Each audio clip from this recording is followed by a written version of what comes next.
In this episode, we talked to a gentleman who created a system, a method, a business that's been generating success over success. And you want to hear how he's been able to do it using his methodology. And I can't wait for you to be a part of that conversation. Before we do, though, subscribe to our podcast, leave us a rating, give us a review. We'd love to hear how we're doing, the content we provide. It's because of you and the feedback that you give us. So without further ado, folks, let's dive in and talk to our colleague out in West Coast, Erik Huberman of Hawke Media.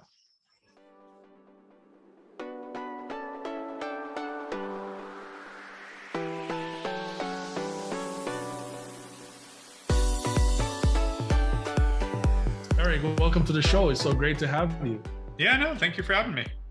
Awesome. We were just kind of joking about how we got on each other's calendar.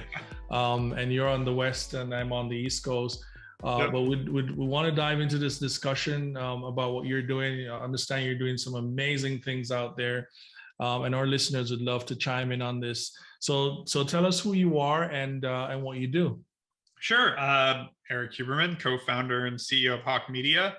Basically, we're an outsourced CMO and marketing team to companies. So go into brands, identify holes in what they're doing in marketing, and then we can spin up different experts all a la carte and month to month. So it could be a Facebook marketer, email marketer, web designer, fractional CMO, et cetera.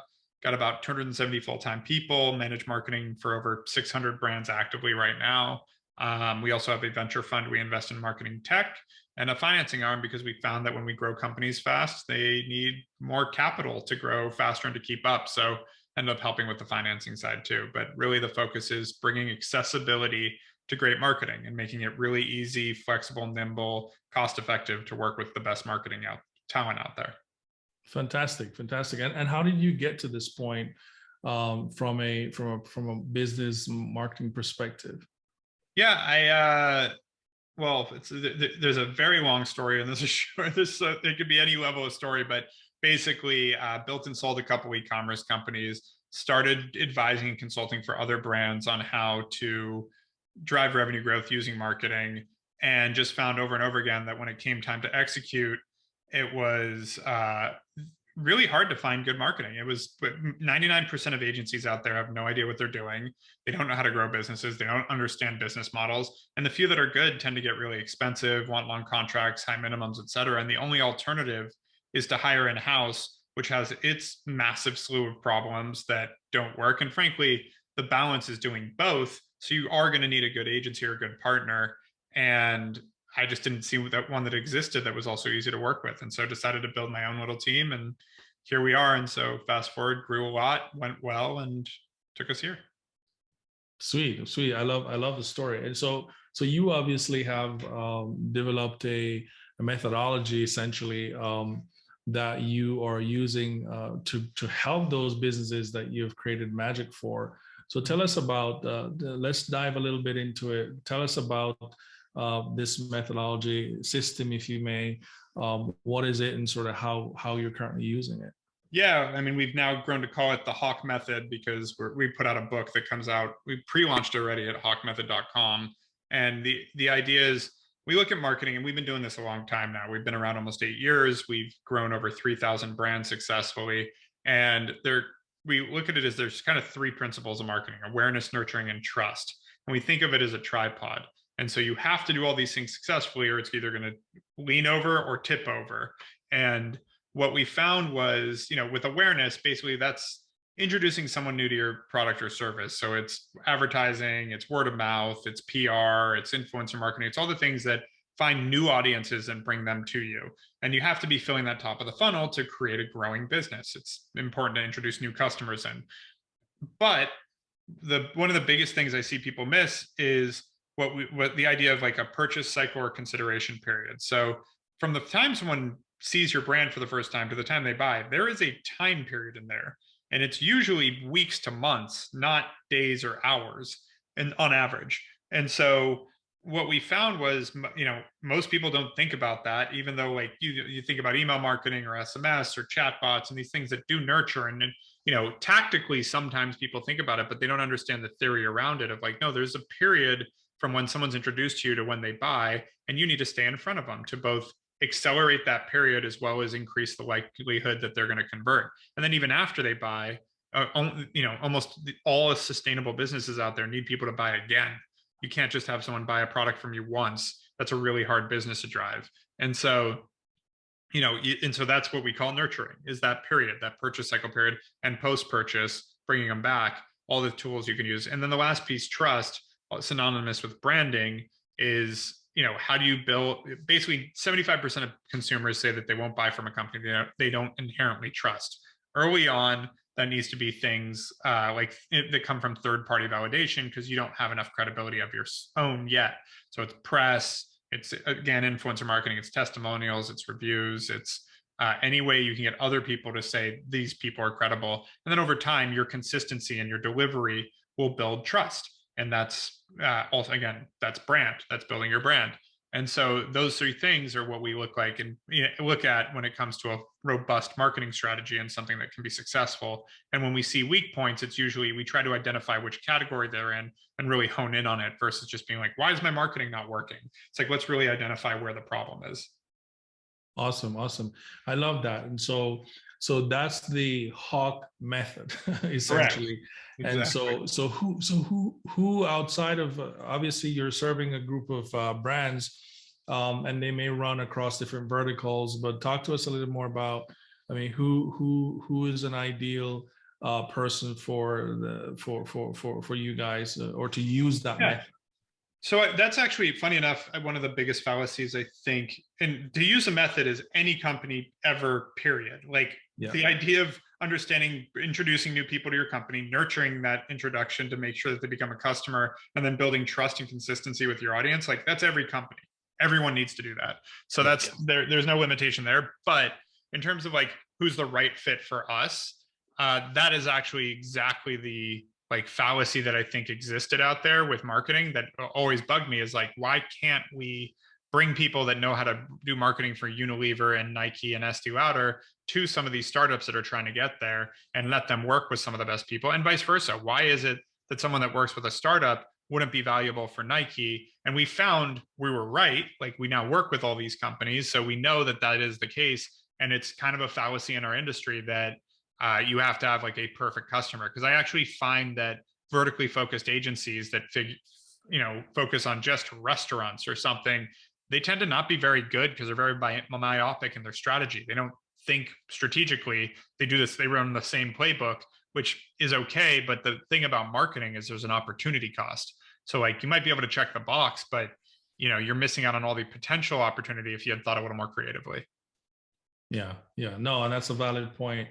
And it's interesting, because then you've got the option of, what do you need to do in terms of achieving that marketing opportunity? Is it focus, or do you just in principle look at how you can just broaden your horizon strategically, right? But how is it different though from everybody's got a method, everybody's got a system, right? And sure.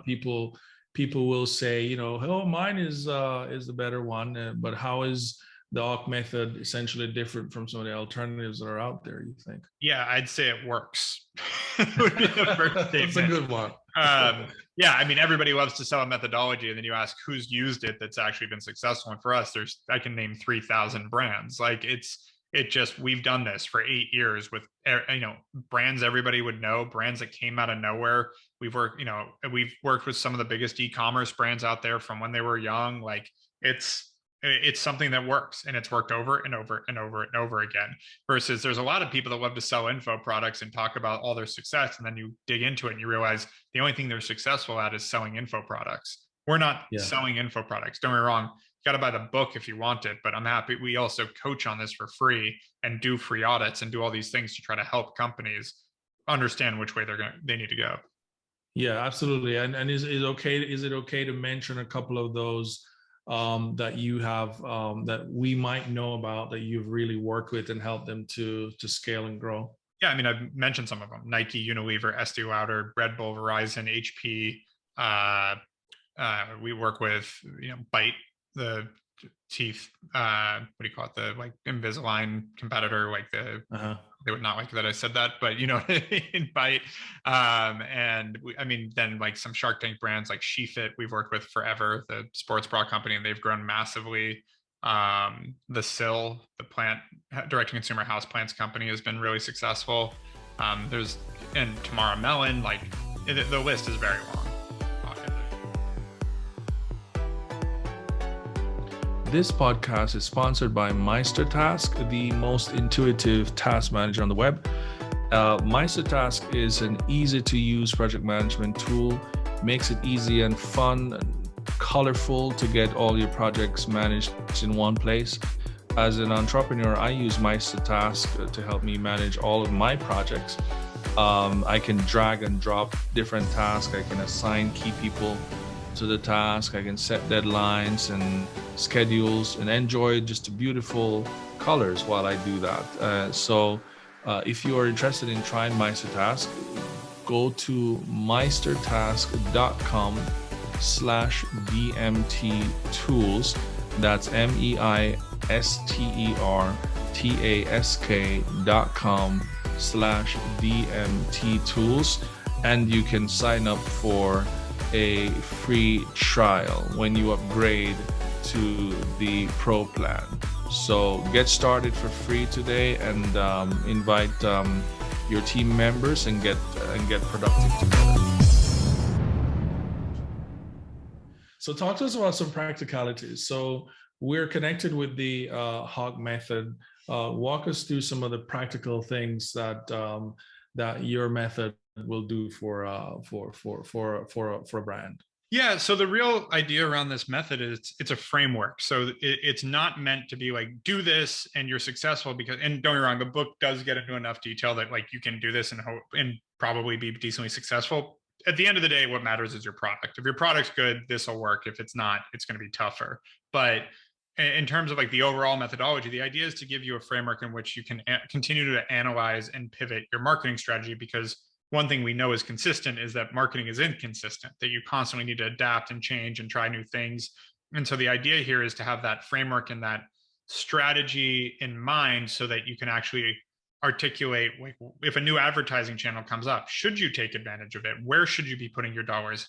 Where are you struggling? Because I've had, and it's in there, but I've had, you know, I walked into a massive company telling me that they're not seeing much growth and they're telling me their entire marketing strategy. And I was like, everything you just told me is about nurturing your existing audience. Like, you haven't done a single thing to fill top of the funnel. You're not creating any new awareness for your product at all. Like, you're literally doing no advertising, none of this.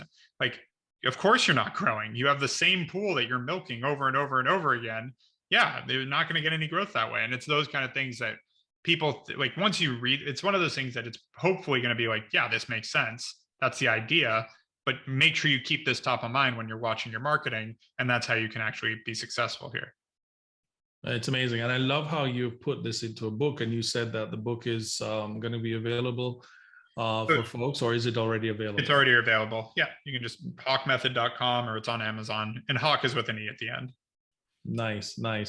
And so for those who are listening who really need to grab this book, you can go to hawkemethod.com, you said, right? Or just go to Amazon. But those who want to get in touch directly with you to really lean into to utilizing that method and start that process, how should they go about doing that?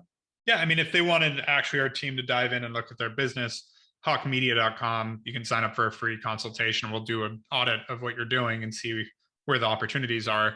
If you want to get in touch with me, it's just @ or / Erik Huberman on any of these social channels. Pretty easy to get a hold of. Awesome. I know staying in business for years, Erik, it's not easy. And so our listeners sometimes want to know, how have you done it? And what would you say has been the best thing that happened to you since?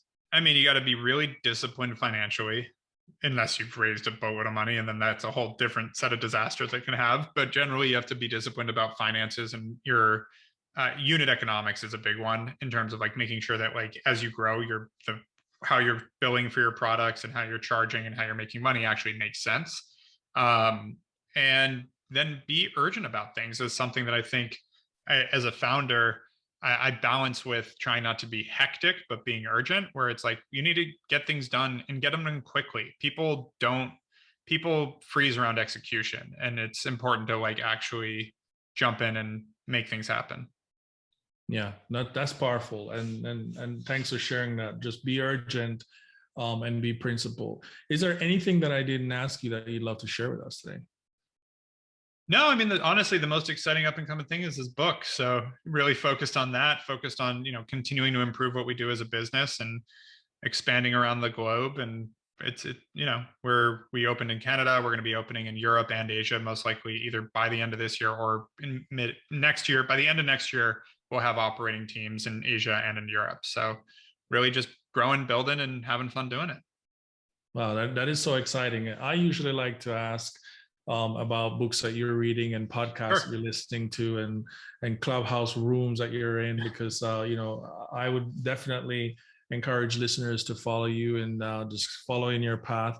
So let's start with the books. What books have you read or are currently reading? Yeah, of course, speaks to you. I read a book. When was that? 12 years ago.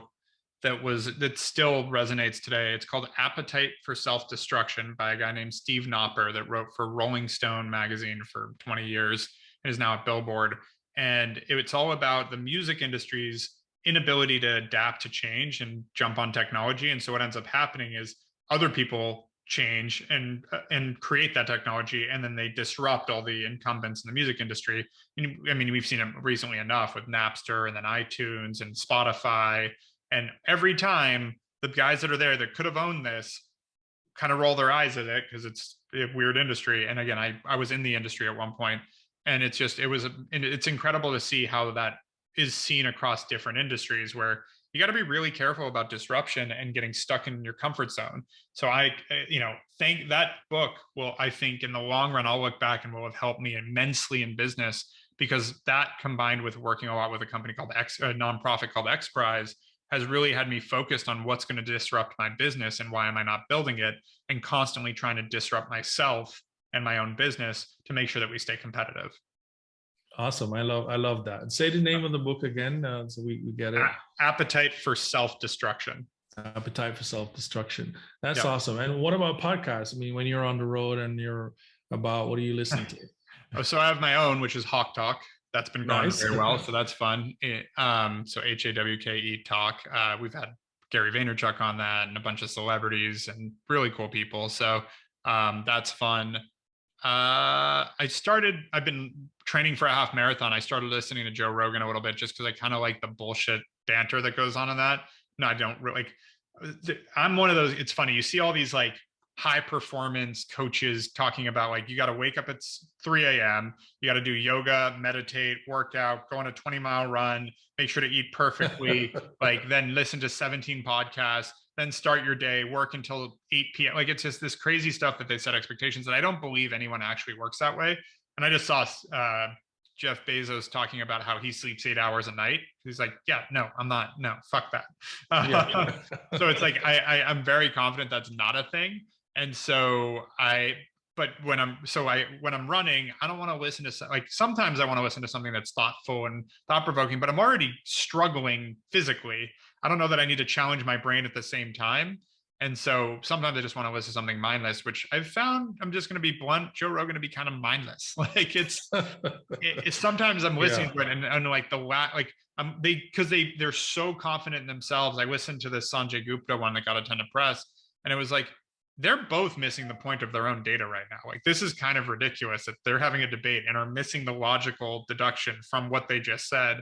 And I studied for the LSAT and thought I was going to be a lawyer. And so logic games I played a lot of. And so I've kept that with me too. And when I listen to guys that are supposedly experts, like other people are looking to for health advice, and I guess shouldn't be, but at the same time, it's mindless. So it's kind of fun when I'm just trying to get 10 miles of running in. Awesome. Well, that's pretty cool. I understand you're in Clubhouse. You've got a room out there. And so tell us about your Clubhouse room. So I don't have a room. I was on it early and built a, decent, I think I'd built like 60, 70,000 followers. Oh, well, yeah, that's great. But then frankly, it's been kind of dead. like I haven't seen a lot of activity on it. I love the people there. I got, I was one of the first people on the platform. I joined in June of last year. So I think it was like, in the thousands of people, first that few thousand people. And yeah, I hope they figure out how to make it attractive again and make it addictive again. Cause it was really fun. And like January, February, March were really fun times on Clubhouse. That's awesome. That's awesome. Well, hopefully we'll be able to connect with you over there when you're there. Erik, we're always looking for creators and master users of whether it's tools, systems, methods that they've really built to help other businesses to grow. I would love to know any recommendations you might have. Who should we be talking to help some of the small businesses that listen to our show? Well, one of the best scaling, fastest growing channels right now is SMS marketing. And we, on our venture fund side, invest in a company called Postscript that's now Shopify's #1 partner for SMS. And Alex, the president there, is brilliant. So I think they're probably a good one. Awesome. Great. Well, this is awesome. This is amazing. And thank you so much for stopping by. It won't be the last, because we'd love to check in with you in a couple of weeks, perhaps a couple of months, to see how the Hawke method is doing and how it's penetrating the universe, if you may. So thank you so much for stopping by today, man. Of course. Thanks for having me. That was Erik Huberman talking to us about the Hawke methodology, which I think is a really cool concept. And I've learned so much, and I hope you enjoyed listening to this podcast. Before we go, though, folks, don't forget to subscribe to us. Leave us a rating. Give us a review. We'd love to hear your thoughts on the content that we're providing for you. And we hope that you can use these tools to help you to improve your business and to control your growth. And so until next time, as we always say, don't forget to choose a tool to help you rule your growth. We'll talk soon.